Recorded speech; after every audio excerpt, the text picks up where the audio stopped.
One thing that's really popularized out of Skinwalker Ranch and everyone wants to know about is the so-called Hitchhiker effect, which used to be called paranormal fallout. I want to move on to a personal question for you, Dr. Davis, and on to a hot topic, Skinwalker Ranch.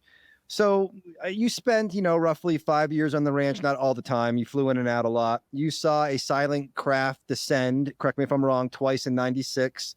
One thing that's really popularized out of Skinwalker Ranch and everyone wants to know about is the so-called Hitchhiker effect, which used to be called paranormal fallout. We Yeah. know the Bigelow and several other people have reported this. What I'm asking you, and it's okay if it's too sensitive, you don't want to talk about it. Have you experienced that yourself? Have you or your family experienced the Hitchhiker effect? Oh, yes, we did. Yes, we did. Not me at first, but mostly my wife and kids did. And then I didn't have my first experience until probably the year I left Las Vegas to move to Austin to work for Hal Puthoff. So I didn't have my first hitchhiker encounter until broad daylight, middle to actually at lunchtime when I'm a Cub master at my son's Cub Scout pack, and so we're having a meeting and we're hearing a young girl cackling very loud at the other end of the house. My girls would talk about their rooms getting tossed. The mom would tell them to clean up their rooms, throw their dirty clothes in the hamper, put their clean clothes away into their dressers.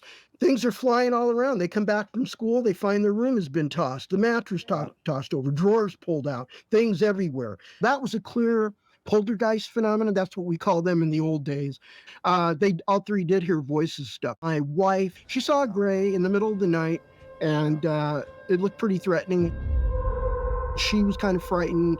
It was as plain as day. If she had gone to that sliding glass store, she was convinced she could actually touch that thing. It was so real. And she kind of gave it thought waves of evil. She said, get away from me, get away from my family. And it just turned around, walked away, and it just vanished before it got to the back wall. She's not prone to that. That's never happened before.